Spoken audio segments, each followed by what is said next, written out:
Bien, señoras y señores, para partir empecemos por recordar un poquito algo de lo que estuvimos hablando el día de ayer, eh, como simplemente a manera de un repaso muy rápido. Estuvimos analizando que dentro de las organizaciones existen obviamente muchas situaciones de riesgo, ¿sí? Voy a pasar rápidamente esto para poder llegar a ese punto donde están las imágenes, esta parte.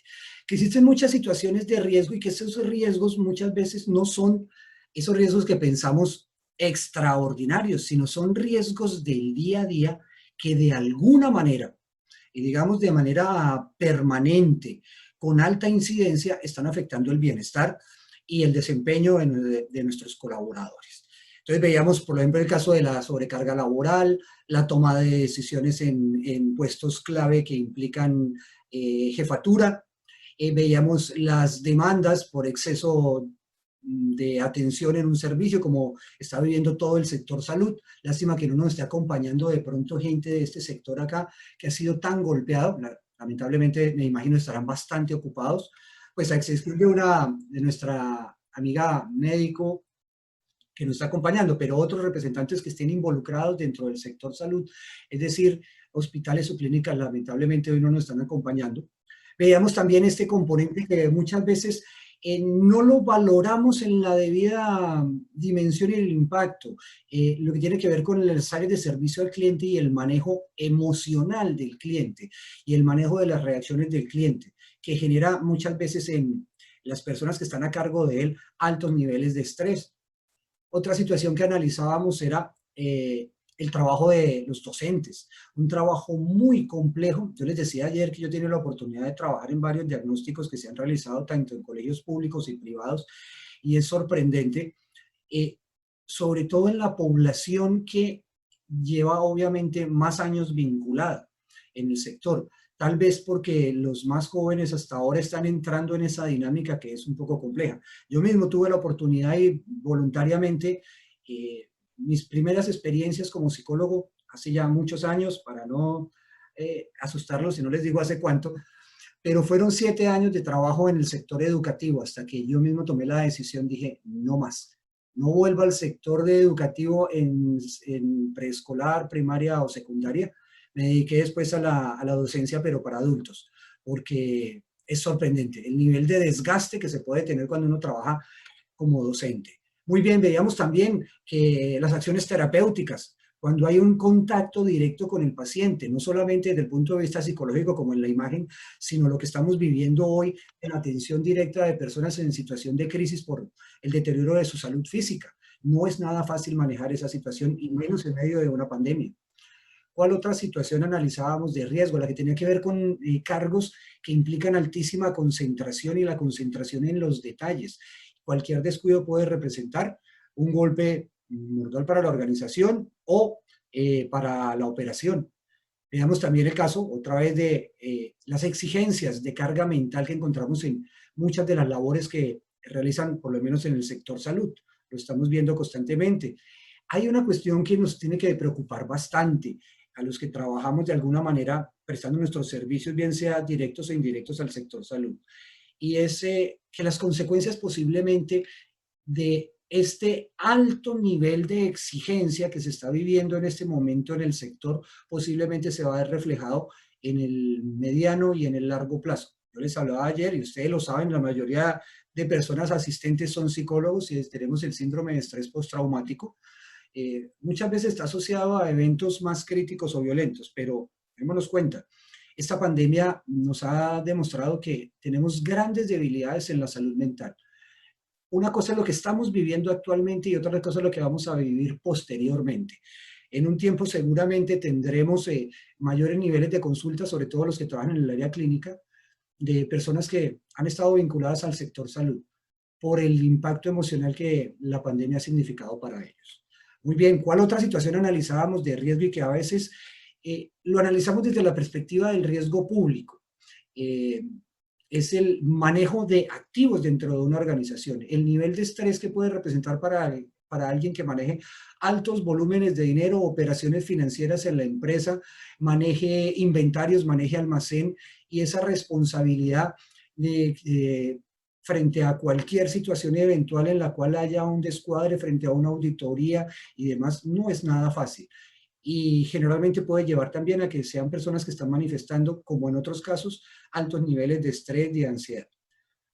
También lo decía porque conozco bastante del tema por estar vinculado a esta área de la seguridad privada. Con bastante preocupación he observado en los últimos años muchos casos de accidentes y de incidentes relacionados con este aspecto. No es nada fácil estar al frente de la custodia y con la responsabilidad de custodiar los bienes, la vida de las personas. Y muchas veces menospreciamos esta actividad y no sabemos el gran impacto que tiene para un vigilante el realizar su actividad. Muy bien. Otra situación también que analizábamos es cuando las condiciones de trabajo imponen exigencias físicas al trabajador, como en el caso de trabajo en alturas.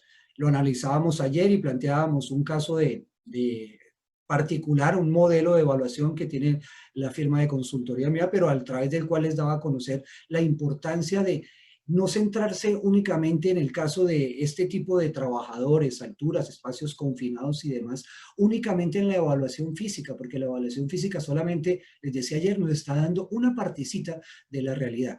Pero cuando hacemos la evaluación psicológica, como el caso que planteaba la señora Milena, si nosotros hacemos evaluaciones psicológicas de forma periódica, podemos evitar posiblemente que a futuro se puedan presentar accidentes o incidentes, y accidentes severos como el que ella nos comentaba, o accidentes mucho más graves. Les decía también, espacios confinados, que es otra característica con restricciones físicas, el manejo de herramientas de alto impacto biomecánico, ambientes con presencia de ruido, deficiencias en la iluminación, calor y demás, que son altamente generadoras de estrés.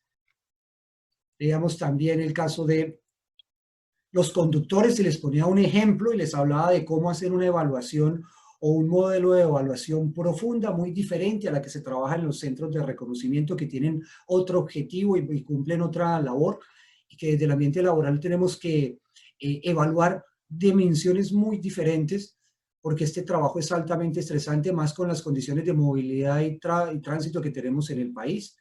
El manejo de sustancias peligrosas, que todos sabemos que puede generar muchos accidentes. Aquí hay que trabajar bastante en algo que hablaba la señora Milena, y es eh, la cultura de la seguridad desde la gestión personal, cómo estamos asumiendo cada uno de nosotros esas, ya voy a traer la palabra de otra área, esas buenas prácticas para evitar situaciones adversas. También les hablaba que muchas veces hay un factor que es característico en algunas organizaciones, y es el mismo diseño, tanto ambiental de la organización como de sus procedimientos internos. Sobre el diseño ambiental quiero comentarles una anécdota de un estudio de riesgo psicosocial que realicé en una organización. Es una empresa pequeña, como todas las pequeñas empresas, construida sobre la base de gran esfuerzo por parte de sus gestores, e iniciaron en una casa. Seguramente iniciaron con pocos colaboradores, pero en el momento en que yo fui a hacer el estudio, ese era el tercer estudio que se realizaba, me encontré que había más o menos 30 colaboradores, y lo primero que noté al entrar, me sentía como en un escenario liliputiense, todo pequeño, reducido, apretado, todo el mundo encima del otro, sin ningún espacio para intimidad, no había una separación de cubículos que permitiera por lo menos manejar cierta confidencialidad en la información de un procedimiento, nada de eso.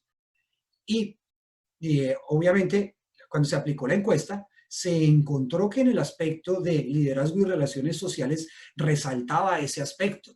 Claro, es que obviamente el estar todos apretados en un espacio tan pequeño, la convivencia se hace difícil. Eso por una parte. Y les ponía el ejemplo ayer también de ciertos procedimientos que impiden que muchas veces el trabajador tenga acceso a las pausas activas, o incluso en casos exagerados, y yo les digo que no están lejos de la realidad, que las personas puedan satisfacer necesidades fisiológicas, es ir al baño. Y si hoy le mezclamos a eso las medidas de bioseguridad, cómo estarán tomándose esas medidas, por lo menos el lavado de manos, que se recomienda en los espacios en que compartimos e interactuamos con los demás cada 3 horas por lo menos. En un espacio tan restringido como el puede haber en muchas organizaciones, ni siquiera habrá espacio. Si no dan espacio para que la persona se levante al baño a satisfacer una necesidad fisiológica, sí que menos ahora para lavarse las manos. Muy bien. Sigamos. Les decía también que otro factor generador de estrés, y más allá del estrés, unos elementos adicionales como la fatiga, son las tareas repetitivas. Yo me acuerdo que en un tiempo escuchaba yo un dicho muy común, muy frecuente en mi época, cuando uno compraba un vehículo nuevo y el vehículo le salía a uno como de pronto deficiente y obviamente iniciar el proceso de la garantía, jocosamente alguien le decía, no hermano, lo que pasa es que usted se compró un carro de viernes. Yo no entendía qué significaba un carro de viernes, hasta que de pronto alguien me explicó que básicamente lo que sucede es que muy probablemente lo que todos sabemos, esa frase que escuchamos, es viernes y el cuerpo lo sabe. Y si el cuerpo lo sabe, la mente también. Por lo tanto, es probable que en algunos cargos como estos, de unas líneas de producción sistematizadas y muy rutinarias, el final de una jornada semanal o de un turno de trabajo después de 4, 5, 6 o 7 días, el nivel de concentración del operario pueda disminuir, más si está la expectativa de que va a entrar en un periodo de descanso. Por lo tanto, puede afectar incluso la calidad, pero yo creo que eso se ha impactado en los últimos años. Este cuento que les comento, esa anécdota la escuché hace como 20 años, hoy me imagino será un poquito diferente y de alguna manera se habrá impactado esa situación, pero es un ejemplo. Muy bien, les decía también que es causa de preocupación y los que estén trabajando en organizaciones en las cuales tengan turnos rotativos de trabajo, por favor, hagan una evaluación, no solamente una identificación, sino una evaluación profunda del impacto que tienen los turnos rotativos. No simplemente por el hecho de que afecta la higiene normal del sueño. Dormir de día nunca va a compensar lo que es dormir de noche. Lo sabemos perfectamente, los seres humanos somos animales diurnos, no somos animales nocturnos, ya entonces por nuestra propia naturaleza, que nos ha tocado adaptarnos por cuestiones de trabajo a hacer labores en jornada nocturna es diferente. Pero es que no solamente es ese factor, lo que les decía, el proceso de rotación de los turnos. Les decía, tengo la experiencia en el sector de la seguridad privada. Recuerdo cuando llegué a trabajar como coordinador de operaciones en una empresa de seguridad y el gerente me dijo, hay dos tareas. Quiero reducir el costo de nómina y quiero reducir un poco las situaciones de ausentismo que se están presentando. Yo pregunté, ¿qué programación están manejando dentro de la empresa? Me dijeron 5 por 1. Para los que de pronto no están en seguridad privada o en turnos rotativos, entiendan que el 5 por 1 es trabajar 5 días, bien sea de noche o de día. En la seguridad privada, también les comento, no se trabaja 8 horas. Eso es muy poco la empresa de seguridad privada que trabaja en turnos de 8 horas. Generalmente se trabajan turnos de 12 horas. 12 horas es lo más común, lo más frecuente y lo que se estila acá. Entonces, 12 horas trabajando, bien sea de noche, de día, con un solo día supuesto descanso. No es descanso, es simplemente un cambio de turno. ¿Qué va a hacer la persona que sale después de 5 días de estar en su turno al llegar a su casa? Dormir.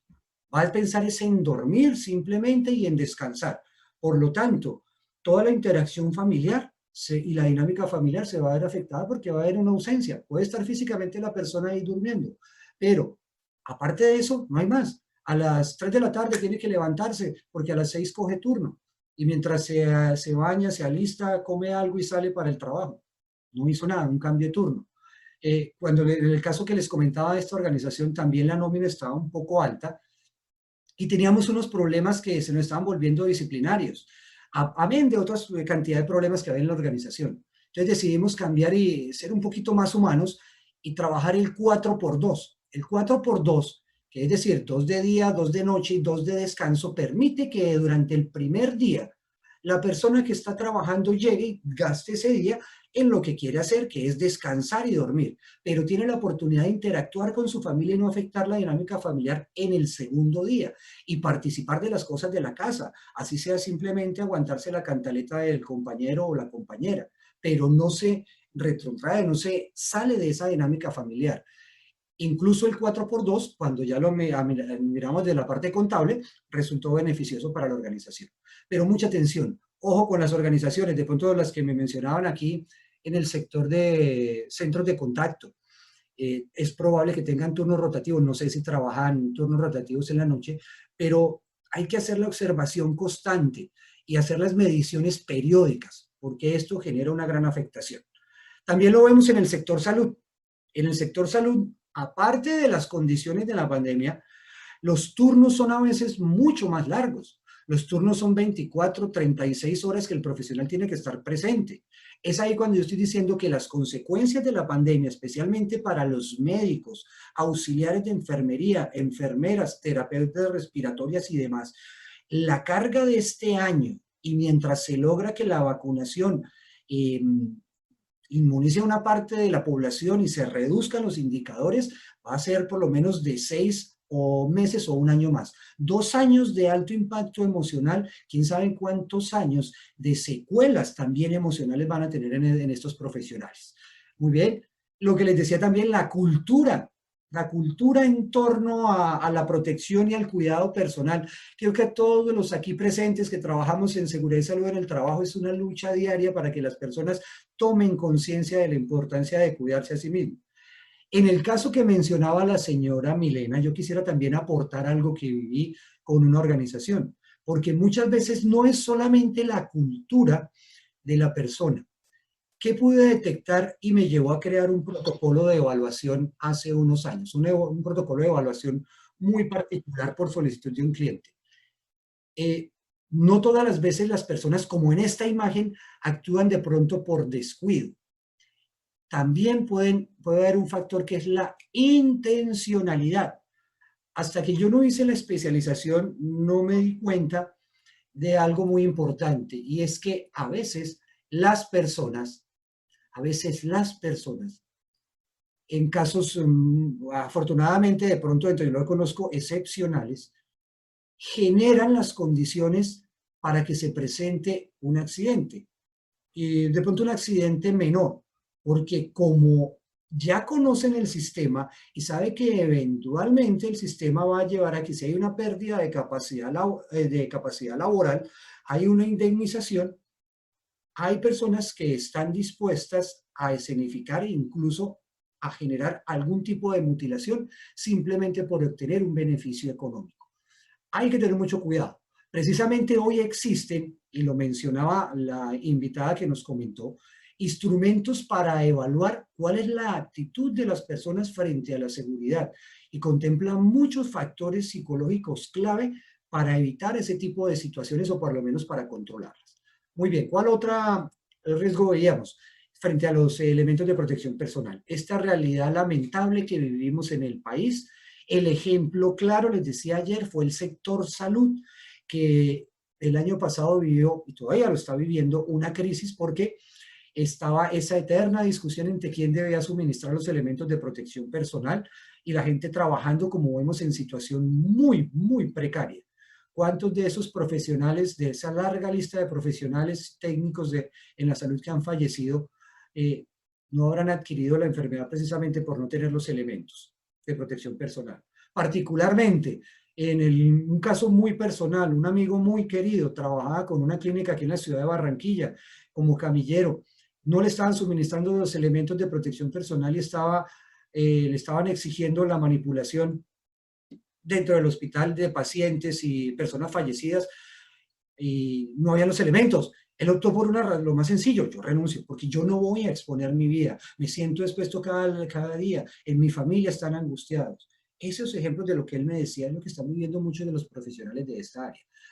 Muy bien, también les decía que no todas las organizaciones son perfectas y que dentro del entorno, independientemente del diseño ambiental o de las condiciones a veces muy agradables que tienen muchas empresas, el que tenga usted instalaciones bonitas no garantiza que las relaciones sociales sean las más satisfactorias. Muchas veces el manejo del conflicto, las diferencias, el acoso se hacen presentes, y hay organizaciones que manejan esta situación de manera terrible. Son ambientes de trabajo muy pesados. O lo mismo la presencia constante de las situaciones de acoso.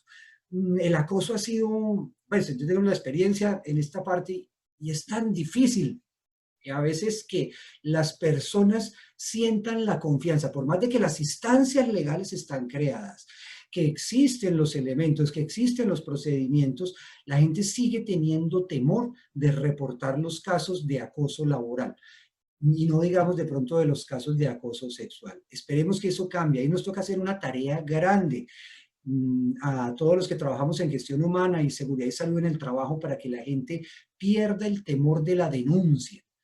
Eso va a significar un cambio cultural. Esperamos que en 3, 4, 5, 10 años esto cambie, porque las situaciones de acoso se entera uno muchas veces es en los pasillos, pero las personas no lo llevan a las instancias que están creadas.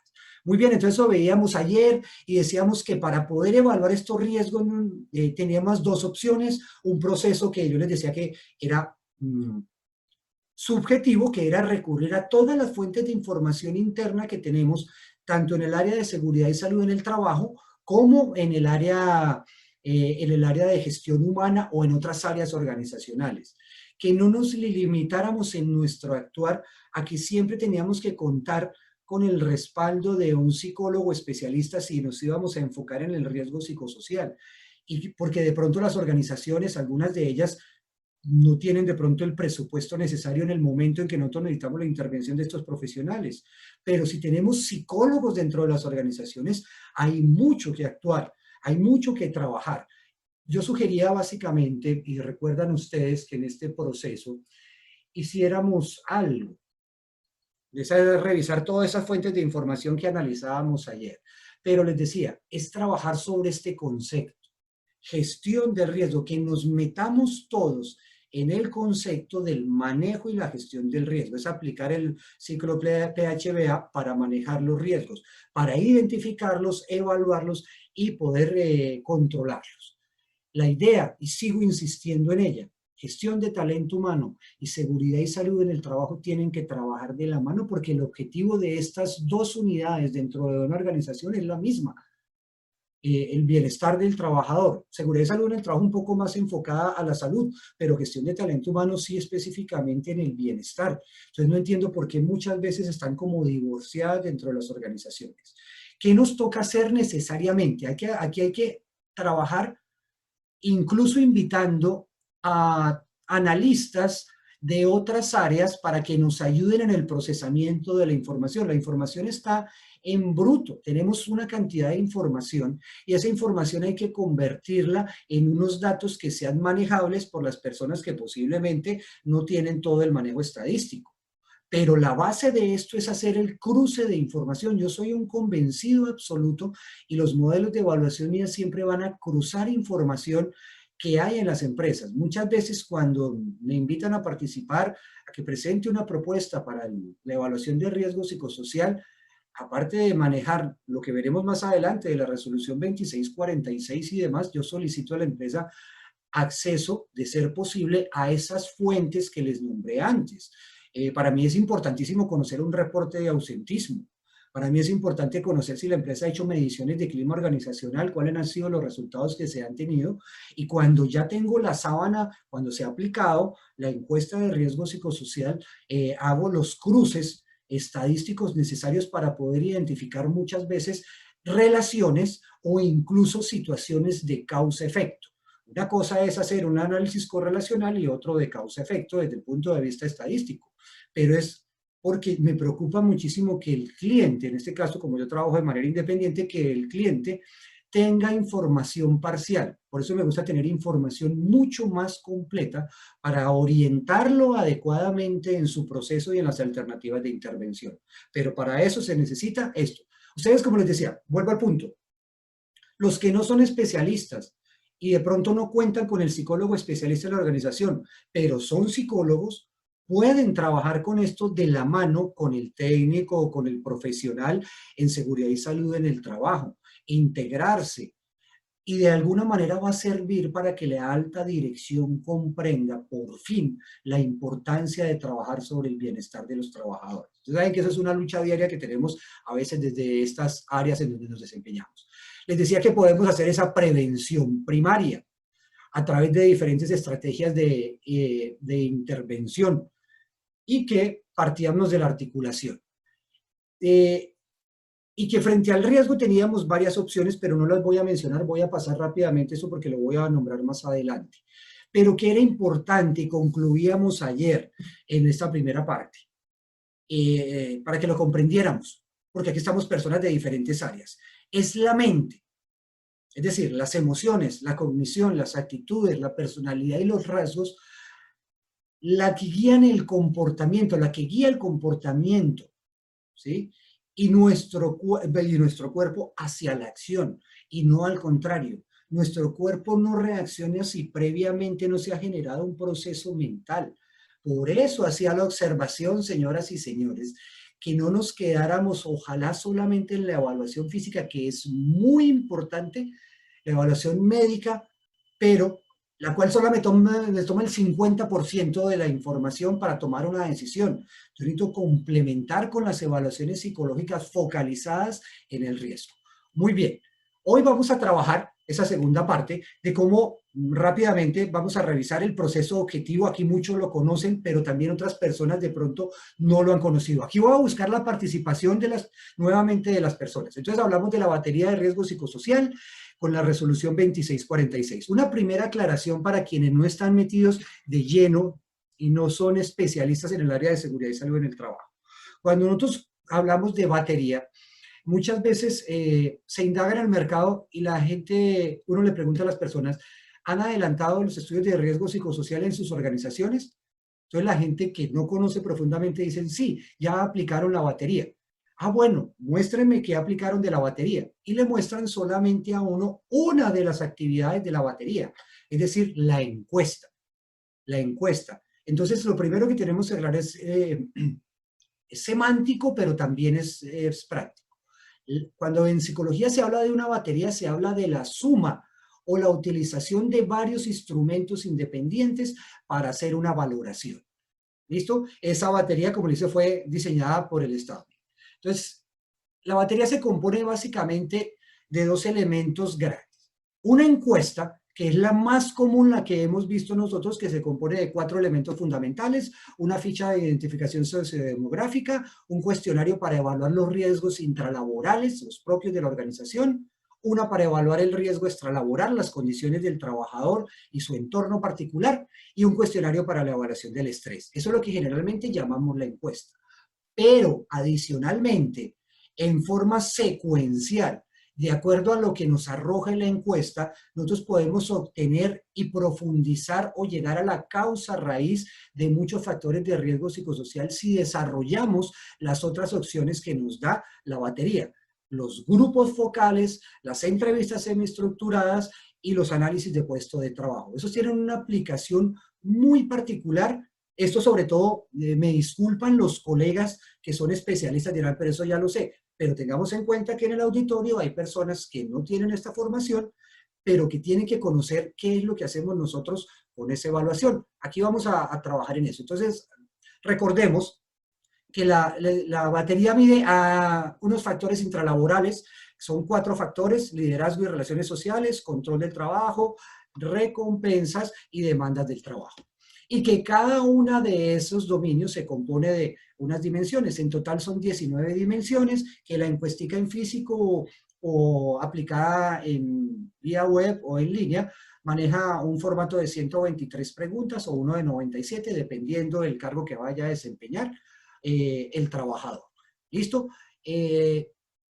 Las dimensiones que componen cada dominio son como pequeñas variables, y los dominios son factores o variables mucho más grandes, como las que ustedes pueden ver en ese listado. Liderazgo y relaciones sociales, ¿qué es? Pues cómo se maneja la autoridad y la forma en que yo me relaciono con mis compañeros de trabajo. Control es la capacidad que yo puedo tener de tomar decisiones sobre el proceso que yo tenga asignado en mi trabajo. Recompensa es la forma en que la empresa me da el reconocimiento o me da a cambio algo por realizar ese trabajo. No solamente es el salario físico, sino toda la estructura de reconocimiento, de salario emocional y de otras prebendas que pueda tener la empresa asignadas para el bienestar de sus trabajadores. Y una muy importante que son las demandas de trabajo. Las demandas de trabajo tienen que ver con la cantidad de trabajo que yo tenga, con la carga mental que a mí me imponga realizar una labor, con la carga emocional que me reporte en realizar esa actividad. Perdón un momento, eso. Las demandas de carácter ambiental, como les decía, ruido, calor, poca iluminación, y las de esfuerzo físico, como les mostraba, trabajar en espacios confinados, trabajar con herramientas muy pesadas, levantar cargas y demás. La jornada de trabajo que ya les hablé, las exigencias de responsabilidad cuando yo estoy en cargos que implican liderar procesos sobre los cuales me están midiendo mi efectividad, mi eficiencia y mi productividad como cargos directivos. La consistencia del rol, esto es muy importante. Muchas veces cuando uno llega a una organización, le entregan unas funciones o le dicen a uno cuáles van a ser sus responsabilidades y funciones dentro de un marco normativo. La consistencia consiste en evaluar qué tanto es coherente esa organización en el manejo de esas funciones. Porque puede ser que a mí cuando me hicieron la inducción me dijeron, esta empresa trabaja sobre unos principios y valores éticos. Pero cuando hago mi trabajo me encuentro que muchas veces mi jefe, mi compañero o las personas se están faltando a una serie de normas éticas simplemente por cumplir el trabajo. Y ahí uno va a decir, bueno, pero ¿qué está sucediendo acá? Si a mí me dijeron que tenía que hacer una cosa bajo un marco normativo, pero en la realidad no se está haciendo. Hay una inconsistencia en el rol. Ese es un ejemplo. Influencia del trabajo sobre lo extralaboral. Eh, yo creo que a más de uno de los presentes nos ha sucedido que muchas veces por de pronto no tener a veces las competencias necesarias ampliamente desarrolladas, muchas veces en la jornada de trabajo no nos alcanza para poder gestionar todo lo que tenemos y nos llevamos trabajo a casa, que es una de las peores cosas que uno puede hacer. Esa es una situación de influencia de trabajo sobre lo extralaboral, o a veces por una carga emocional muy grande que uno está viviendo, como en el sector salud. Acuérdense el año pasado cuántas situaciones se estaban presentando, no con la familia, sino con los vecinos de las personas que trabajaban en el sector salud y salían con su uniforme de médicos o de enfermeras y llegaban al barrio. Hubo muchos casos de discriminación, de hostilidad y de agresión hacia este tipo de profesionales, y eso es una muestra de esa variable que estamos analizando ahí. Muy bien. También, obviamente, si hay un cuestionario que evalúa unos factores extralaborales. ¿Cuáles? El tiempo fuera del trabajo que usted tiene para su relax, su descanso y su bienestar íntimo y familiar. Las características de las relaciones familiares, como el caso que nos comentaban al hacer la presentación de este seminario. La comunicación y el relacionamiento, ¿cómo es la calidad de esa comunicación? Uno muy importante en este momento, wow, supremamente importante este, y lo señalo acá.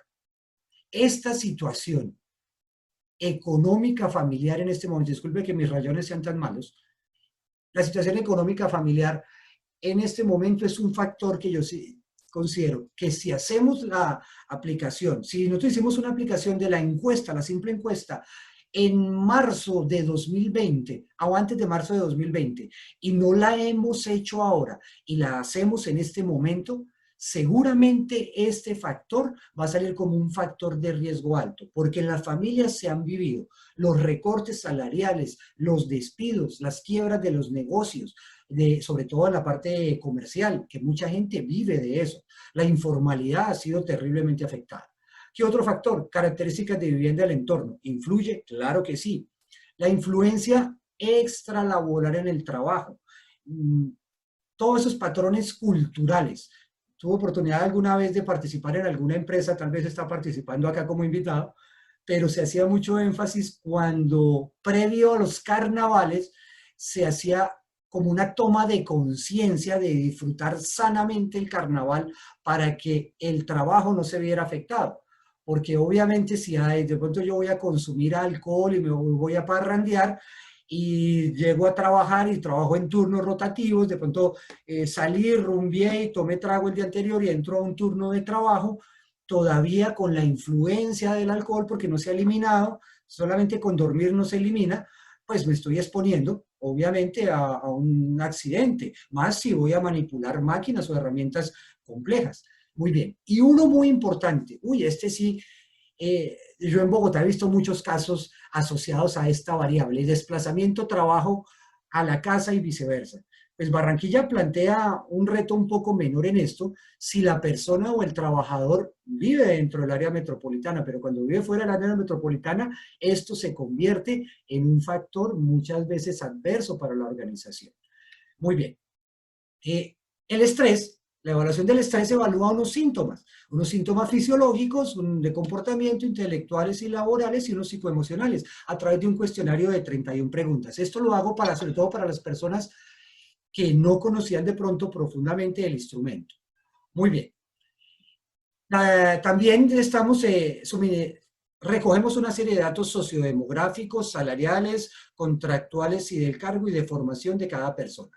Es decir, para los que no conocen, que no son psicólogos, que no manejan la herramienta, esto es, hagan de cuenta, igual, es una sábana de datos en Excel gigantesca, de muchas columnas, y si yo tengo 200 personas en la organización, lógicamente de muchas filas. Arroja una cantidad de información. Uno se asusta cuando ve el resultado. Después de ingresarlo, ve toda esa cantidad de información.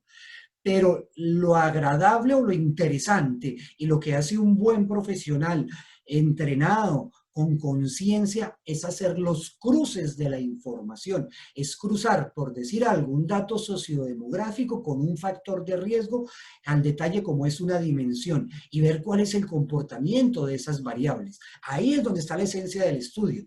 Lo que sucede aquí no pasa, porque estoy seguro que los profesionales aquí presentes no, pero seguramente se han dado cuenta que en el mercado existen muchos profesionales que están trabajando un copia y pega.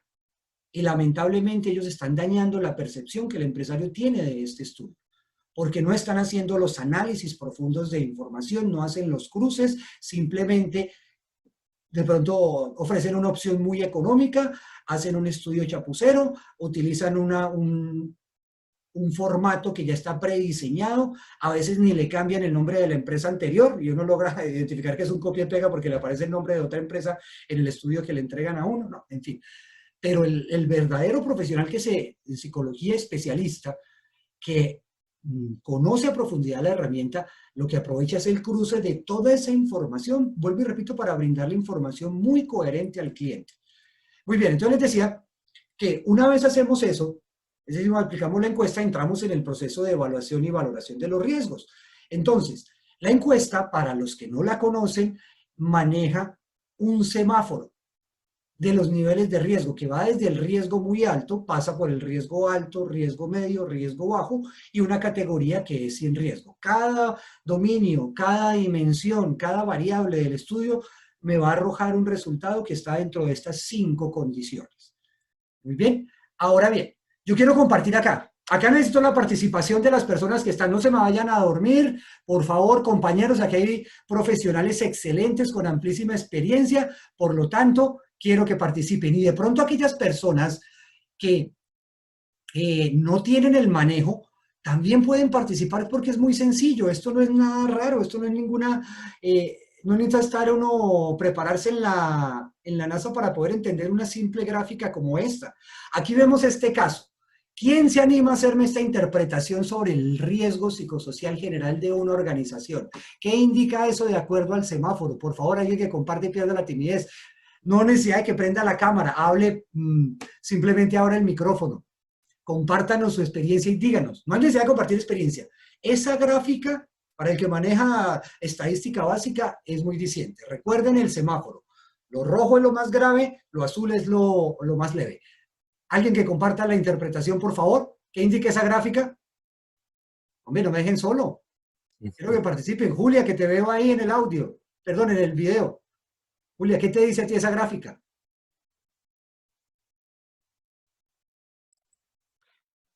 Se fue, era Javier que estaba a través de la cuenta de Julia. Alguien que por favor comparta la información. No Bueno, quiero...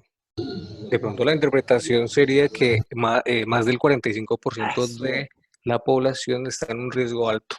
Exactamente, genial, espectacular, es sencillo.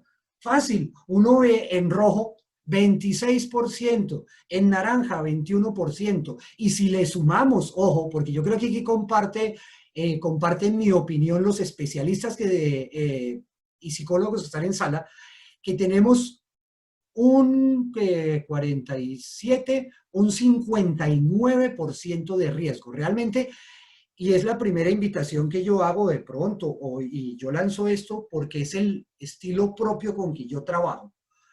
Para mí es riesgo cualquier situación que aparezca en rojo, en naranja y en amarillo. ¿Por qué? ¿Por qué el amarillo? Porque el amarillo ya me indica una variable epidemiológica que se llama incidencia. Por aquí me están entrando, por este amarillo me están entrando los que van a pasar a naranja y los que van a pasar a rojo en el futuro si no intervengo. Ahí es donde me preocupa. Por eso yo, particularmente en mis recomendaciones y conclusiones al cliente, yo le digo, ojo, hay que trabajar sobre este 59%. No se quede solamente en el 47%, que aquí es muy diciente. Muy bien, listo. Primer ejemplo. Vamos para el segundo ejemplo, a ver quién se anima. Oh, este es el segundo. Un momento. Ejemplo 1. Ejemplo 2. En este ejemplo 2, a ver, ¿quién me comparte una interpretación de este ejemplo número 2? Alguien que se anime por audio, no necesita que prenda la cámara, comparta una apreciación sobre esta situación particular. ¿Qué me pueden indicar? Este es un caso también de riesgos psicosociales general de la organización. ¿Cómo se podría interpretar? No sean tímidos, por favor. Aquí hay gente con mucha experiencia. Compártanos un poquito de esa experiencia, por favor, que esto no es nada complicado de hacer. Alguien que nos comparta su experiencia, su apreciación. Todos están muy tímidos. Muy bien. ¿Qué podríamos indicar en este caso? Aparentemente, tenemos un 16% de la población con un nivel de afectación significativo, lo que analizábamos antes. Y si pensamos que lo reducimos más y decimos, pero solamente el 5% de la población está afectada, en un riesgo alto, un riesgo muy alto. Puede ser, si yo tengo una organización de 10 personas, puede ser que 2 no sea muy significativo para la organización, pero si yo tengo 100 personas, el 5% o el 16% se me va volviendo notorio. Y si eso está concentrado en unas áreas o unos centros de trabajo, la situación no es simplemente para tomarla a la ligera. Pero vuelvo y repito, señoras y señores, ojo con ese 31% que viene caminando. Si no se interviene el próximo año, posiblemente ese 31 se amplíe o se reduzca, pero no se reduzca de forma positiva hacia lo verde, sino posiblemente ese 11% el próximo año le haya robado un pedazo de torta a ese 31 y ya esté en un riesgo alto. Entonces, esa es de pronto la interpretación que se puede hacer para un cliente. Recuerden que aquí el concepto es prevención y promoción de la salud. Muy bien, y en este caso sí es el que podría darse, no muy optimista, pero por lo menos un 43%, casi la mitad de la población, más el 27%. Es decir, estamos hablando de un 70% de la población está en riesgo bajo o riesgo despreciable. Pero de todos modos es significativo y de acuerdo al tamaño, de acuerdo a la muestra que se haya trabajado, ese 30% restante sigue siendo también ampliamente significativo. Recuerden siempre el riesgo medio, no lo desechen dentro de las acciones que hay que trabajar incluso de intervención. No solamente el riesgo medio hay que trabajarlo desde la perspectiva de la prevención. Yo creo que hay que involucrarles ya en la parte de intervención. Muy bien, sigamos con un ejemplo como este de acá. En este, si alguien quiere participar interpretando, aquí vemos la distribución del riesgo psicosocial por un dominio, por dominios. Ahí vemos los 4 dominios intralaborales. ¿Sí? Vemos un ejemplo de 4 dominios intralaborales y claramente observamos que demandas del trabajo tiene más del 50% de personas en nivel de riesgo. Y lo que es liderazgo y relaciones sociales, también 32. Si tenemos en cuenta estos dos y le sumamos el de nivel medio, ahí se nos está creciendo el enano.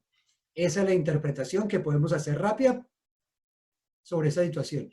Y en este caso, en este otro caso, vemos una situación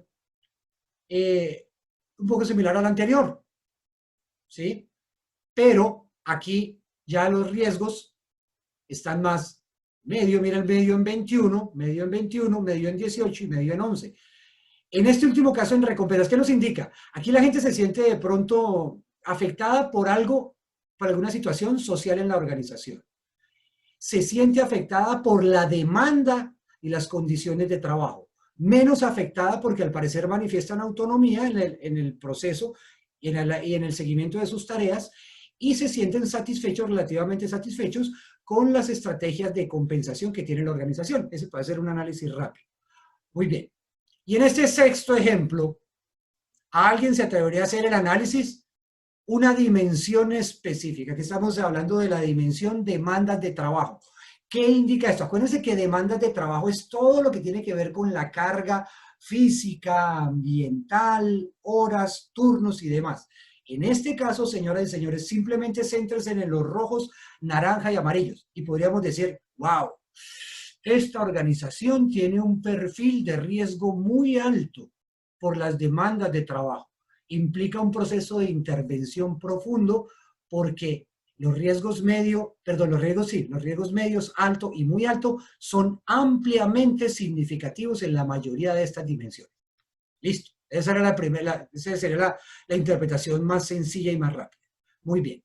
Recordemos entonces que adicionalmente a obtener los resultados de la encuesta, pues especialmente para las personas que no trabajan en esta área, existen otras estrategias que yo puedo desarrollar. Si yo encuentro situaciones asociadas, como el ejemplo anterior, a demandas de trabajo, porque hay unas situaciones particulares en los puestos de trabajo que están afectando la salud y el bienestar de las personas, es recomendable que vayamos a la alta dirección y le digamos, mire, es necesario valorar y evaluar más profundamente ese riesgo. Y es que cuando vamos a hacer los análisis de puesto de trabajo desde el punto de vista psicológico.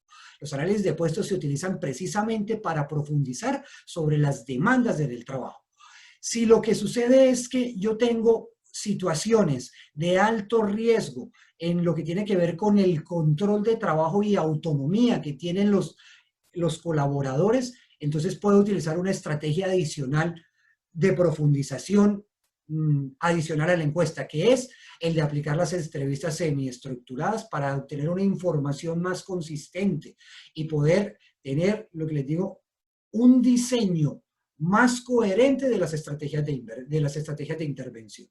Muy bien, y en el caso de que la situación, la afectación grande la detectemos producto de la encuesta en el aspecto de liderazgo y relaciones sociales en el trabajo y recompensas, la mejor estrategia de profundización para hallar causa raíz es trabajar con los grupos focales. Una excelente estrategia. A veces de pronto las personas, yo lo he podido evidenciar, no sé cuál será la opinión de los colegas, pero muchas veces la gente tiene el temor hasta de contestar la encuesta de manera honesta.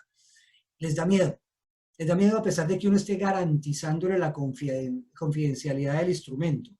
Y muchas veces la persona no refleja la realidad. Entonces, cuando uno hace un manejo de un grupo focal y hace un manejo muy profesional, es decir, lleva a la gente a que el espacio les dé confianza para mencionar la situación, uno tiene información que muchas veces la encuesta no le tiene. ¿Alguien quiere compartir algo? Por ahí veo, escucho un micrófono abierto. ¿Alguien quiere compartir una opinión? Un micrófono abierto, si alguien quiere compartir alguna opinión, lo puede hacer, no hay ningún problema. Hay un micrófono abierto, ¿quién quiere compartir algo? Muy bien, listo. Vamos en esa parte. Ahora, yo les doy... No, ven acá, no sé. Aló, aló. Hay un micrófono abierto.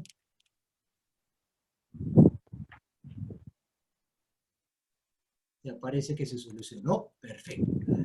Ah, no, ahí sigue. Denis, Era Denis, perfecto. Denis que tenía su micrófono abierto accidentalmente. Muy bien.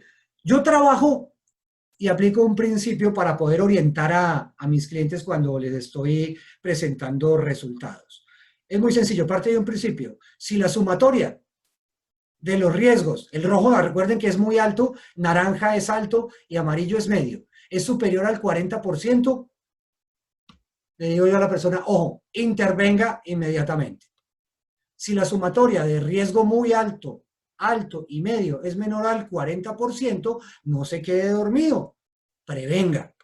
Si la sumatoria de riesgo medio y riesgo bajo es superior al 40, también prevenga, porque consideramos que los que están en riesgo medio o incluso los que están en riesgo bajo no hacemos ninguna acción. No, trabajemos pensando en el futuro. La persona va a seguir trabajando y si no intervenimos el riesgo, tal vez hoy tiene las estrategias de afrontamiento afiladas para afrontar esa situación o para enfrentar esa situación.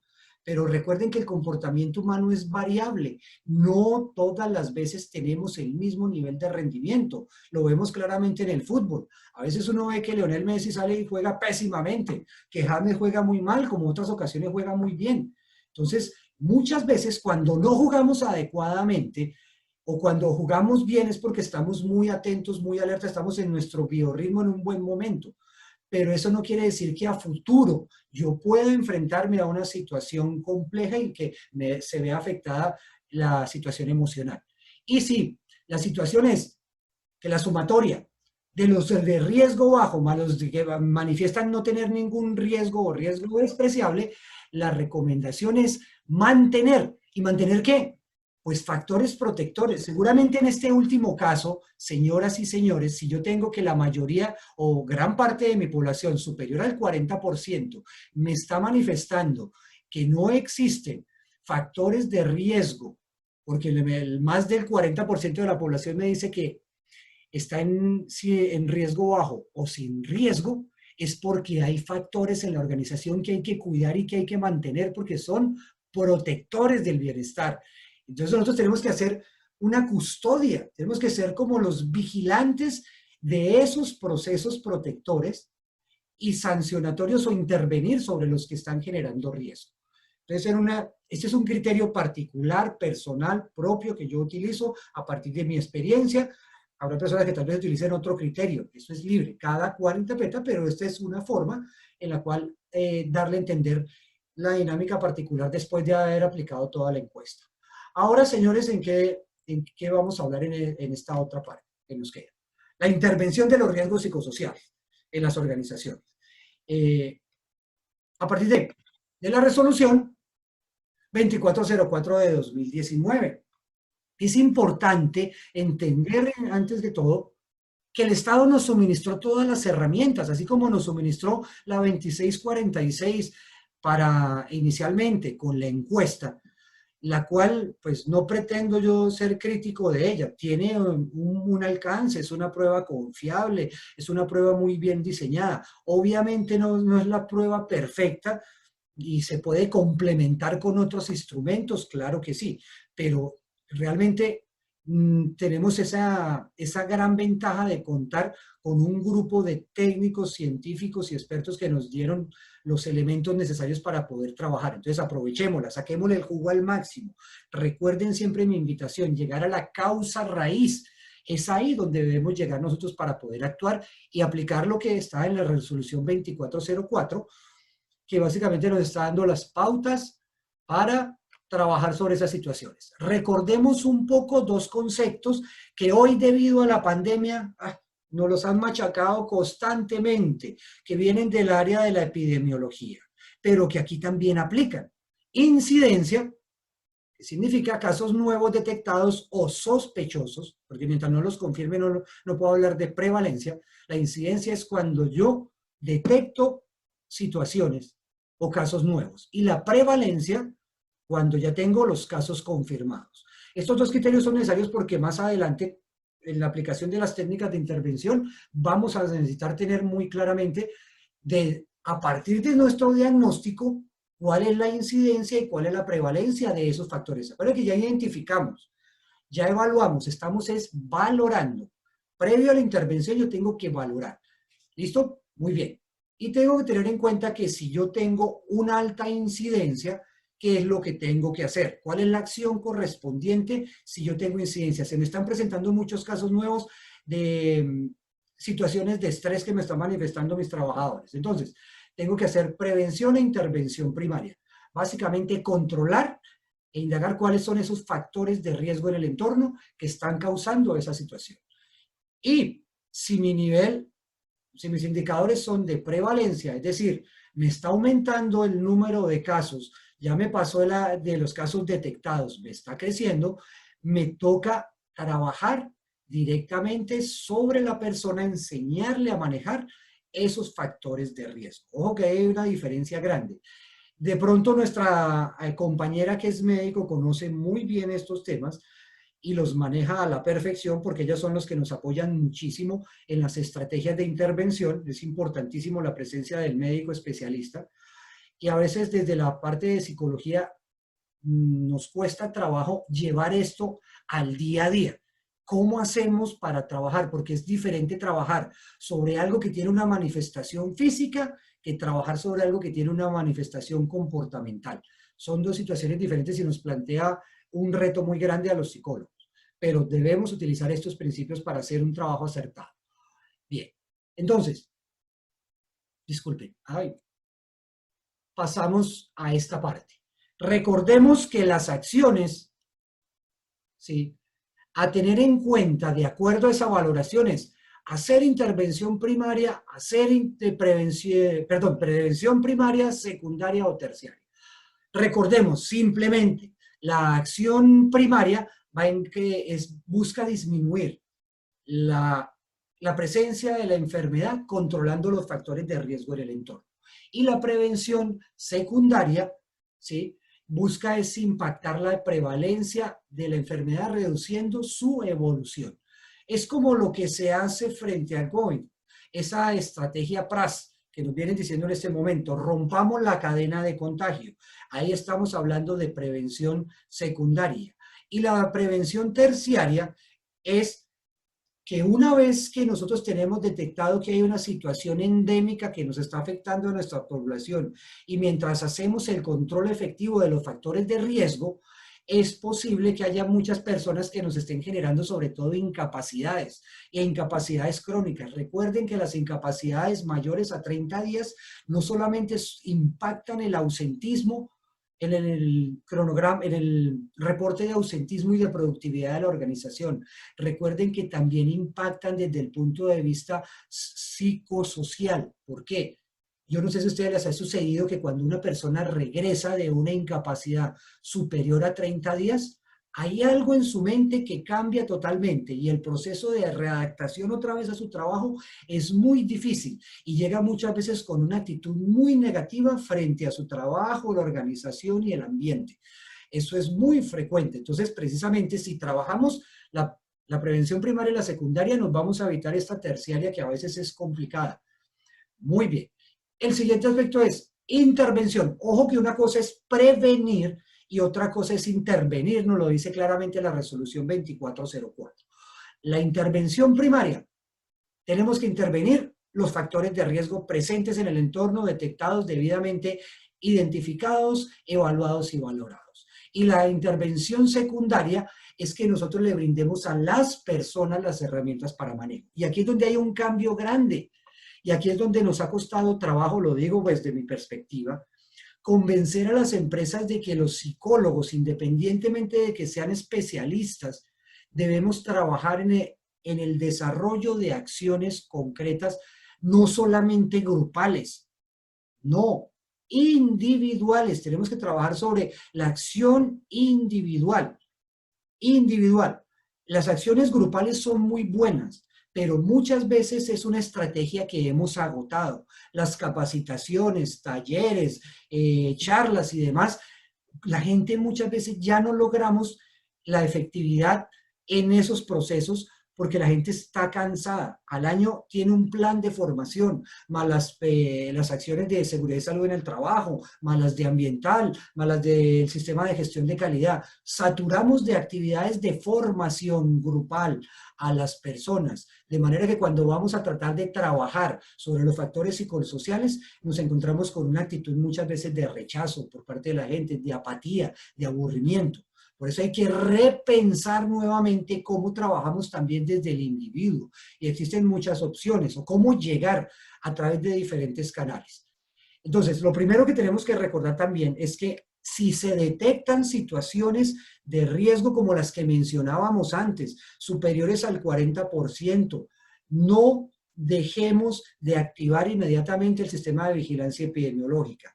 Entonces, si tenemos nuestro médico especialista vinculado a la organización, venga doctor y venga el equipo de SST y venga el psicólogo y venga trabajemos en la creación del sistema de vigilancia epidemiológica para el manejo del estrés o de cualquier situación psicosocial presente. Ya, actívese inmediatamente, no da espera. Si de pronto no se cuenta con un médico permanentemente ahí, porque no todas las organizaciones tienen esa posibilidad, sobre todo las medianas y pequeñas, pues obviamente tienen su proveedor de servicios, su IPS de salud ocupacional, contrata la asesoría por unas horas, por el tiempo que sea necesario, para que le ayude en el montaje y en el seguimiento del sistema de vigilancia epidemiológica. Es muy sencillo. Un sistema de vigilancia epidemiológica es una serie de estrategias con las cuales vamos a hacer. Ya las tenemos identificadas. Vamos a hacer seguimiento, control e intervención de las enfermedades. Punto. Eso es lo que vamos a hacer. Ya no tenemos que hacer la valoración porque ya lo hicimos. La vamos a hacer posteriormente porque acá hay un ciclo PHBA. Pero lo que tenemos que definir es centrarnos en las situaciones particulares que encontramos. Si encontramos una situación, por decir algo, de estrés asociado al desarrollo de una tarea específica dentro de la organización, el sistema de vigilancia va enfocado a eso. Pero también puede suceder, no sé, por traer un ejemplo de una situación hoy. De pronto mi organización es muy grande y al hacer una encuesta dentro de mis colaboradores, y son 1000, para saber cuál es el impacto que ha tenido la pandemia en las familias de cada uno de nuestros colaboradores. Mira que cuántas personas, cuántas familias o familiares cercanos a los trabajadores suyos han fallecido. Porque puede ser que esas personas estén, que les falleció la abuela, el tío, la mamá, el hermano, el primo, el tío, el primo, pueden estar sin que nosotros lo hayamos detectado, realizando procesos de duelo al interior de la organización sin el acompañamiento correspondiente. Y se nos pueden constituir en factor de riesgo, como ya lo mencionaron antes una persona de las participantes, en un factor de accidentalidad muy delicado. Hombre, por Dios, hacer esa encuesta no representa muchísimo, sobre todo en las empresas grandes. Indague rápidamente eso, para que desde el punto de vista de intervención, ahí pueda desarrollar las estrategias para el manejo del duelo y brindar las herramientas directamente a las personas. Y desde el punto de vista preventivo, empiece a mandar la información, informe a la gente, indique las características del proceso de duelo, para que las personas por lo menos estén preparadas y sepan cómo asumirlo eventualmente. Muy bien. Entonces, ¿qué se hace o cómo se hace un sistema de vigilancia epidemiológica? Muy bien, lo primero que hay que hacer es que si vemos riesgo, hay que actuar frente a ese riesgo y veamos que las acciones son eliminar, sustituir, efectuar controles de ingeniería, porque también incluso para el riesgo psicosocial obviamente aplican, ya lo vimos en las primeras fotografías de los riesgos, controles administrativos y el suministro de elementos de protección personal. Pero yo les decía ayer que era la clave. La clave aquí, en los factores de riesgo psicosocial, es que podamos lograr transformación cultural en el mediano y el largo plazo. Eso ya se los dije ayer. Muy bien. Por lo tanto, ¿cuál es la dinámica particular que lleva un sistema de vigilancia epidemiológica? Rápidamente. Pues, retirar a la persona que se encuentra en el nivel de exposición. Remitir a la evaluación del especialista. Aplicar las recomendaciones después de que esa persona regrese, tener en cuenta las recomendaciones del médico, sobre todo el médico que nos va a llegar con todas las recomendaciones y posiblemente una reubicación. Al mismo tiempo y en forma paralela, ir desarrollando con el resto y con esta persona todas las actividades de promoción y prevención. Y con esta persona el acompañamiento posterior a su incapacidad. Por favor, aquí es indispensable, aplique periódicamente pruebas que le permitan evaluar si usted está avanzando o no. Y haga las pruebas tamiz también acá para la búsqueda de nuevos casos. Y al final de este proceso, evalúe. Si yo no he hecho estos dos pasos de búsqueda sistemática de casos y de aplicar pruebas tamiz, ¿cómo voy a evaluar la efectividad? La efectividad me queda reducida simplemente a un caso particular y no al total de la organización o a todos los grupos de exposición similar que puedan haber. O sea, eso es el cuidado en el sistema de vigilancia epidemiológica.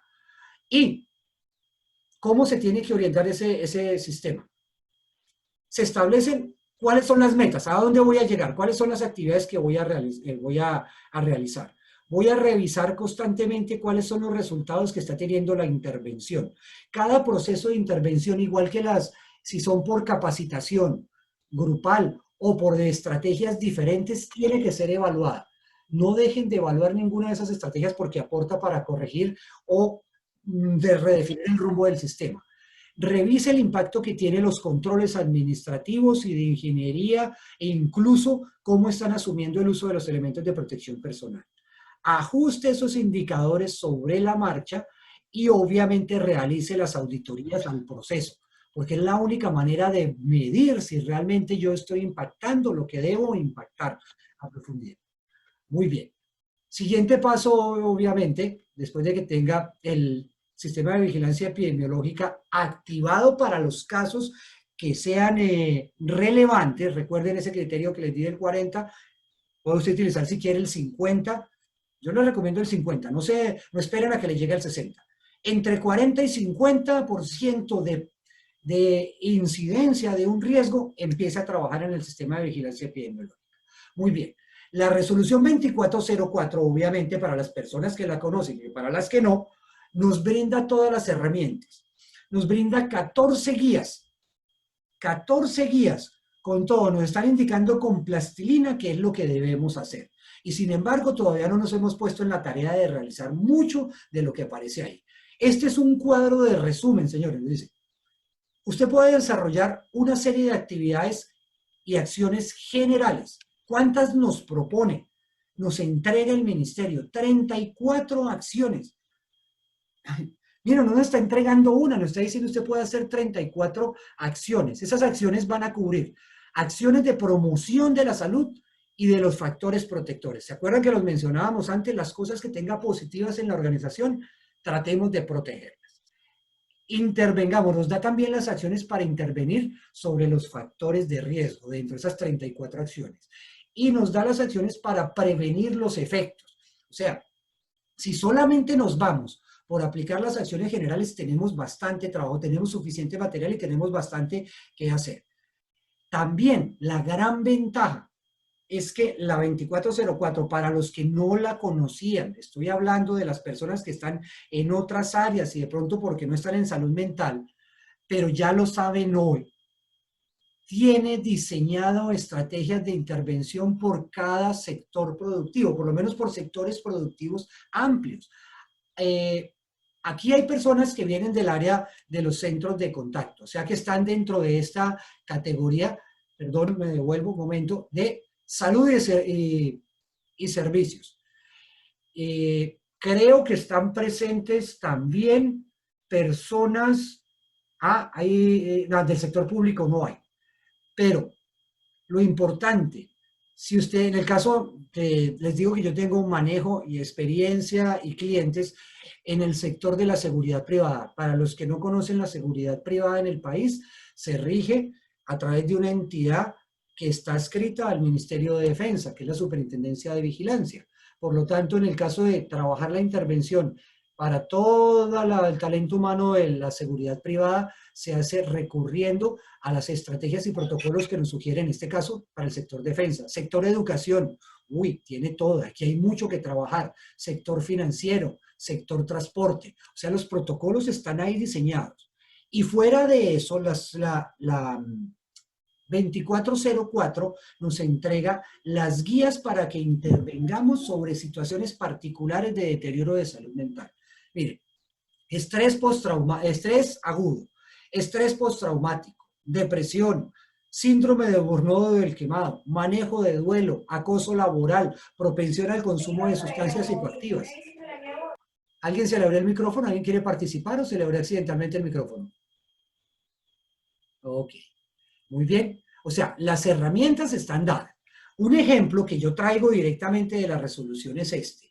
Acciones que se pueden trabajar para la promoción de la salud. Miren, nos dice, oye, trabajo sobre acciones educativas, deportivas, recreativas, fomente lo que ya sabemos, los estilos de vida saludable, el manejo eficaz del tiempo, el desarrollo y fortalecimiento de la resiliencia. Oiga, mire, lo trabajaron en el 2019, nos entregaron cómo trabajar este elemento, nos dijeron trabajen sobre eso. Si hubiéramos empezado en 2019 a trabajar sobre este tema de la resiliencia, seguramente nos hubiera servido muchísimo durante este periodo que estamos viviendo de la pandemia. Entrenamiento en el manejo de la ansiedad y el estrés. Uy, creo que a todas las organizaciones estamos viviendo estas dos características. Promoción de la salud mental. Ojo con esto, señoras y señores. Hay una situación muy característica de nuestro trabajador colombiano y del pueblo colombiano. Tenemos temor de recurrir a los servicios de salud mental. Nos da pena, nos da miedo. Preferimos asistir. Yo respeto muchísimo las creencias de cada cual, pero zapatero a tus zapatos. Recurrir de pronto al apoyo psicosocial por parte de personas que no están debidamente formadas en salud mental es un riesgo para el mismo consultante. Lo digo porque de pronto tienen muy buena voluntad, muchas personas tienen muy buena voluntad, digamos las iglesias, los pastores de muchas iglesias hacen un trabajo espectacular de acompañamiento psicosocial, pero a veces no tienen todas las herramientas para el manejo de las situaciones emocionales. Yo siempre he dicho, abrir el aspecto emocional de alguien es como una caja de Pandora. Sí, usted lo puede abrir. El problema no está en abrirlo, está en cómo lo que está gestionando esas emociones y cómo las va a volver a encauzar para que no sean una situación que genere un problema grave a quien está consultando. Entonces pues les decía, tenemos ese problema endémico. Entonces la invitación desde las organizaciones es, oiga, llevemos a la gente a que le pierda ese miedo a la consulta del profesional en salud mental debidamente preparado. Abramos esos espacios. En cuanto a las acciones en promoción primaria, nos dice, vuelve y repite las anteriores, pero nos recomiendan algo. Miren, empecemos a trabajar sobre las técnicas de sensibilización sistemática ante situaciones de ansiedad. Es una excelente alternativa. Recuerden cuando veíamos en la Universidad de Sensibilización Sistemática, acuérdense en sexto y séptimo semestre que veíamos esas estrategias, cómo desarrollarlas, señores psicólogos. Este es un poquito más técnico, pero es para que los que no son psicólogos le digan al psicólogo, oiga, usted está preparado, ayúdeme a intervenir. Otras acciones sobre la salud en prevención primaria. Manejo eficaz del tiempo, el manejo de los roles, la prevención del consumo de sustancias psicoactivas y podría seguir ahí ampliando en el listado. Básicamente lo encuentran en la 2404. Prevención secundaria, ojo, quería llegar a este punto, este primero, servicio de asistencia al trabajador. ¿Eso qué nos indica? Lo que les venía mencionando hace un momento, señoras y señores. Por favor, no se quede simplemente en las acciones educativas y formativas, grupales o presenciales. Es una estrategia que está agotada. Nos toca cambiarnos y crear la estrategia de manera que así sea. En pequeños espacios podamos intervenir. Yo tuve la oportunidad de hacerlo varias veces en el manejo de duelo. Me acuerdo que me llamaron para primeros auxilios psicológicos precisamente por una persona hace un tiempo que estaba manejando una situación muy complicada y llegó a su trabajo, tuvo una reacción emotiva muy compleja, me tengo que salir corriendo porque me llamaron inmediatamente. Yo fui como el AMI psicológico para esa persona, para poder atenderla, pero sobre todo para encauzarla a través de su EPS, para que haga todo el trámite, para que el psicólogo clínico o el psiquiatra se encargue de hacer todo su proceso de acompañamiento posterior y profundo. Muy bien. También, señoras, en la formación terciaria, perdón, la prevención terciaria nos insiste, trabajemos sobre la promoción de la salud. en todas estas actividades que ya hemos mencionado. Pero el punto al que yo quiero llegar es a como en una parte ya final de esta charla. Las estrategias que podemos utilizar son bastantes, son varias y no nos podemos limitar a algunas. Aquí nombro algunas. Talleres y charlas siguen siendo válidas, yo no he dicho que no. Lo que pasa es que se han agotado un poco, pero podemos recurrir a otras. Los acompañamientos psicológicos individuales rápidos. No es tanto como primeros auxilios, porque primeros auxilios es una técnica particular en la cual hay que entrenarse. Aquí se puede entrenar cualquiera, puede tomar un curso sobre primeros auxilios psicológicos. Acompañamiento psicológico es que ciertos procesos, yo les decía a ustedes, cuando una persona llega de una incapacidad larga, de 15, 20, 30 días, es importante que pase por el acompañamiento psicológico, se abra una historia clínica psicológica y se haga una intervención rápida. ¿Sí? Y le haga un seguimiento. Y por lo menos si usted encuentra, recomiende a la persona o derive a la persona para que vaya a través de su EPS a buscar un apoyo más profundo. Primeros auxilios psicológicos, por favor, los compañeros aquí psicólogos y los que no tienen una opción. Existen cursos gratuitos que les permiten formarse en unas estrategias básicas para poder atender situaciones como las mencionaba, la de duelo en este momento por el COVID, depresión y ansiedad. Se pueden manejar esas tres a través de estrategias muy sencillas y herramientas. Están abiertos para personas que no son psicólogos y hay otros que están destinados para específicamente profesionales de la salud mental. Muy bien, una estrategia muy buena también que se puede utilizar, oiga, trabaje las lecciones de un punto. Es como un medio didáctico para llevar información a la gente. Trabaje los newsletters a través de los correos electrónicos organizacionales, los tablones de anuncios. Aproveche las semanas de la salud para trabajar. Como tenemos ciertas libertades de poder movernos, la semana de la salud puede ser para trabajar en la promoción a través de las actividades lúdicas que menciono más adelante, pero también para las actividades reflexivas de manera individual. Reforcemos las pausas activas, no solamente enfocadas a lo biomecánico, sino a la reflexión. Pueden haber dos tipos o varios tipos de pausas activas. Uno, las físicas, pero también las que lleven a la persona a reflexionar y a compartir. Una frase con la gente. Pensemos en esta frase, hacemos el análisis. Otra, hay una técnica muy bonita que se puede trabajar en pausas activas que es la relajación de 1 minuto. Relajación de 1 minuto. En 1 minuto, bueno, en la práctica uno se demora 3 o 4 minutos explicando y aplicando la técnica, pero le enseña a la gente una técnica que va a poder utilizar durante el resto del tiempo y a la gente aprende a manejar la técnica de 1 minuto. Búsquenla en YouTube, que es una técnica excelente y rápida para poder manejar situaciones de estrés. Incluso cuando está en una reunión uno puede manejar la técnica de 1 minuto. Bien, utilicemos las redes sociales, pero empresariales y los grupos de WhatsApp empresariales, pero mucha atención, señores. Respetemos los espacios íntimos de los trabajadores. Las redes sociales, por eso hago la aclaración, empresariales y grupos de WhatsApp empresariales son para manejo dentro del horario de la persona. Respetemos los horarios de las personas. Cuando ya la persona sale de trabajar, no tenemos por qué estar interrumpiendo su descanso. A mí me encanta el ejemplo de Francia. Francia ha avanzado en reglamentación al respecto y ya está dentro del Código de Sustantivo de Trabajo de Francia, en una enmienda que se hizo, ustedes lo han escuchado, que está prohibido. Ojalá Colombia avance hasta llegar a ese nivel de que se prohíba totalmente el contacto a menos de que exista contractualmente una obligación, pero de resto no existe. ¿A qué me refiero con contractualmente una obligación? Puede ser que uno trabaje como soporte técnico a un proceso.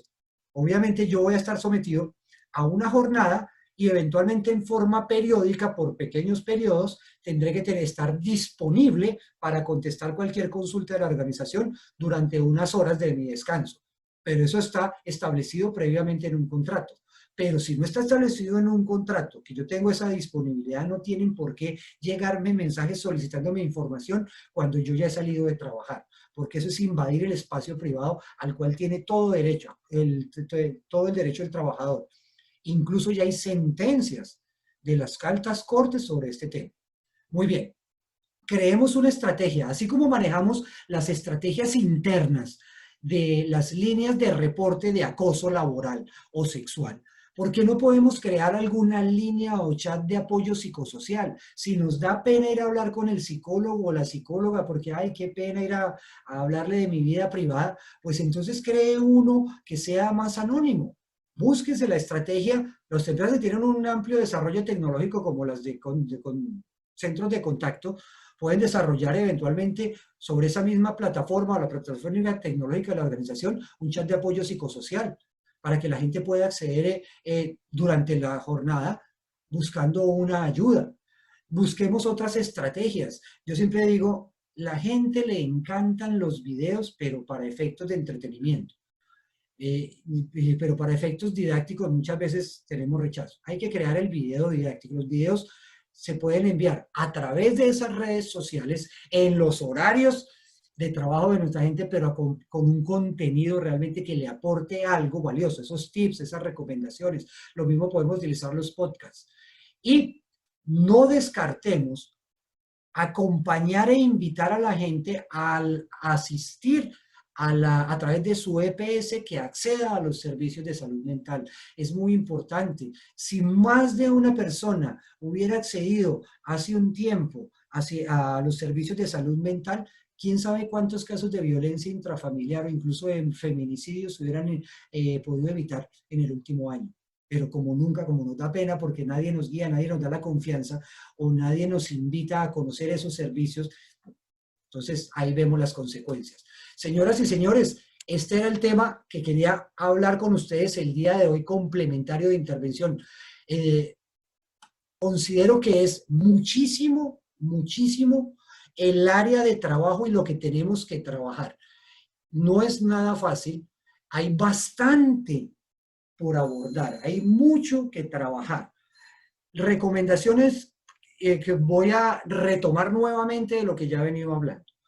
El trabajo de intervención psicosocial, contrario a lo que pensamos, no está en manos solamente del profesional especialista, el psicólogo especialista en seguridad y salud del trabajo. No, ese es un trabajo interdisciplinario en la organización.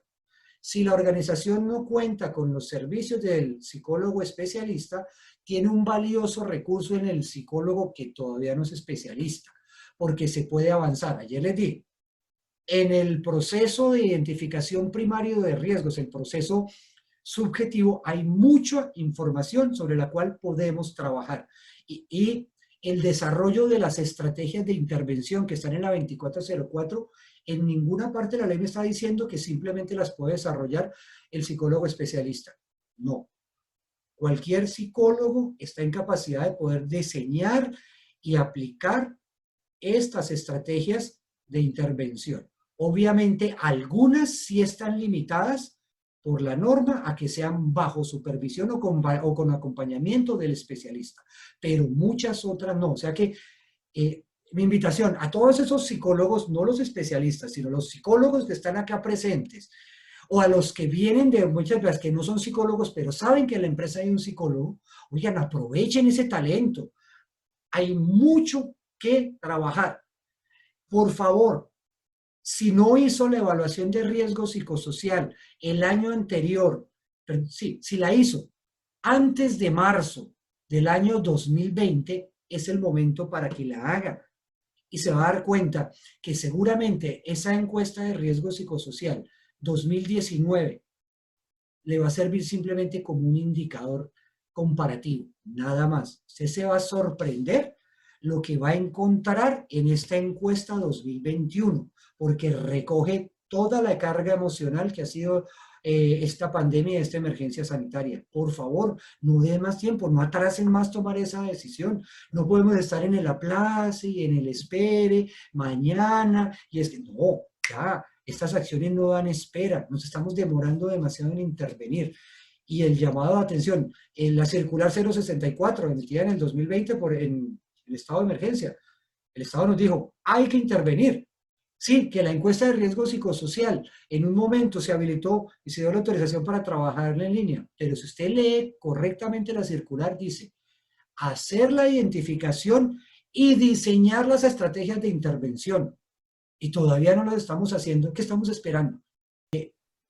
cuando los modelos de trabajo hoy en día, muchas veces combinamos varios estilos de trabajo.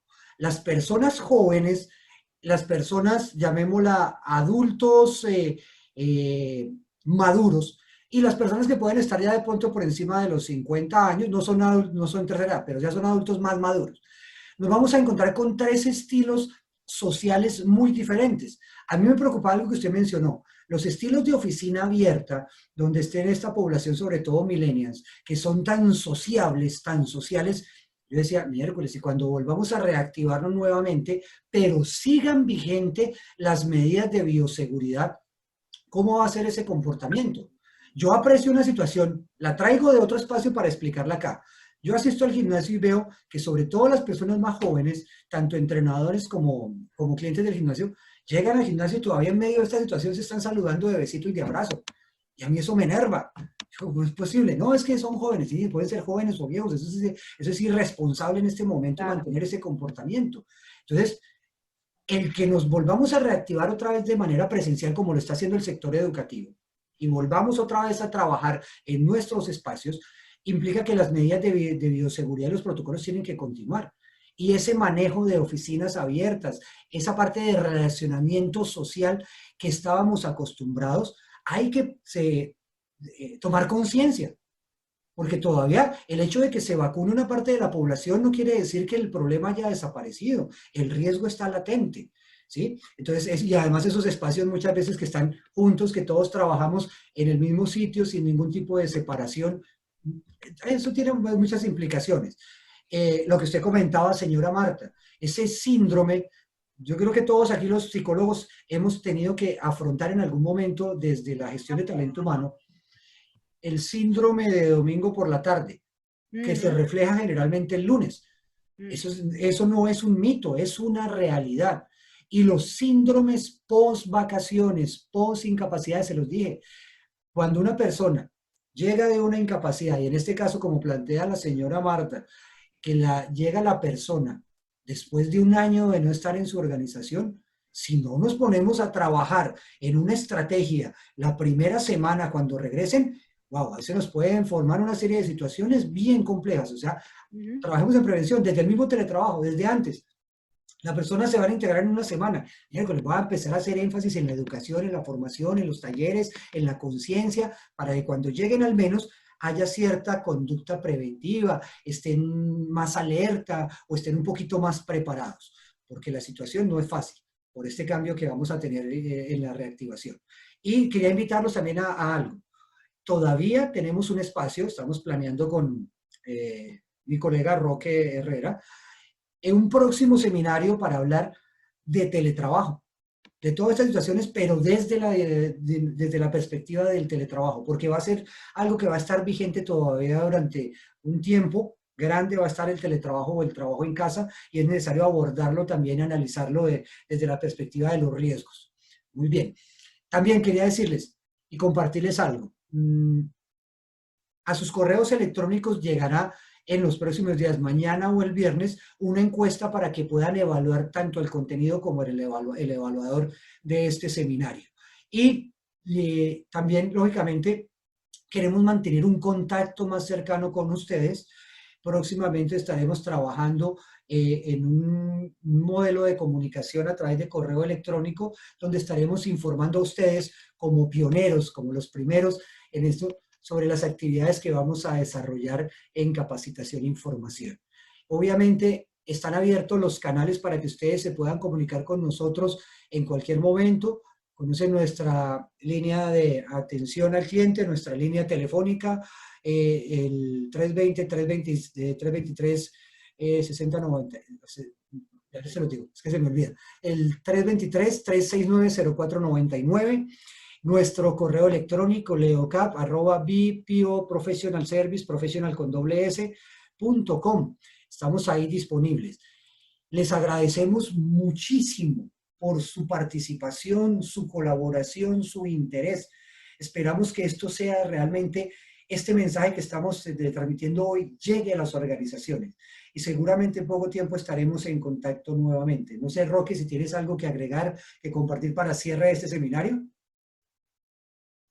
No, realmente Gracias, Marta. pienso que ha sido bastante enriquecedor. Gracias a la doctora Marta Quiñones de RAIFA y gracias, bueno, a todos los que están presentes aquí, todos. Yo pienso que con el estar aquí presente hasta el final, digamos, las personas que están en estos momentos conectadas, fue porque fue interesante lo que escucharon, porque fue algo significativo para ellos. Y la idea es mantener esta red ya, en donde nos estemos formando permanentemente para fortalecer esa labor que nosotros hacemos en nuestras empresas ya, por el bien de ellos, por el bien de sus familias, por el bien también de nuestra sociedad, para que ellos no se sientan desprotegidos en una situación, repito, tan crítica como es esta que se está viviendo de la pandemia ya. Entonces, también me uno a lo que expresa Leonardo de agradecerles a todos, a cada uno de ustedes, por haberse tomado el esfuerzo de dedicar 2 horas de su tiempo. Sabemos que algunos están cansados, que han desarrollado un trabajo bastante fuerte en el día, pero entonces otros no pudieron asistir porque tienen compromisos laborales. Pero en fin, seguiremos en contacto y cualquier aspecto que ustedes quieran comunicarse con nosotros con mucho gusto. Nosotros nos retroalimentaremos, mantenemos ese canal abierto. Leonardo fue, creo que, bastante explícito, bastante claro, y nos centramos se centró en lo técnico, digamos, en esto. Quizás el poco tiempo hizo que no se diera una participación masiva de las personas, pero pienso que hay una estructura en lo que ustedes realizan, en esos procesos que realizan desde el seguridad, salud y trabajo, y lo que se está tratando de establecer es un puente con el área de gestión humana, ya unos vasos comunicantes, porque ambos están preocupados por la salud mental de los trabajadores. Gracias, Roque. Bueno, señores, solamente pues entonces desearles una feliz noche, agradecerles nuevamente, éxitos en su gestión y estamos para servirles. Estaremos en contacto, espero yo, en el futuro inmediato. Muchísimas gracias a todos ustedes.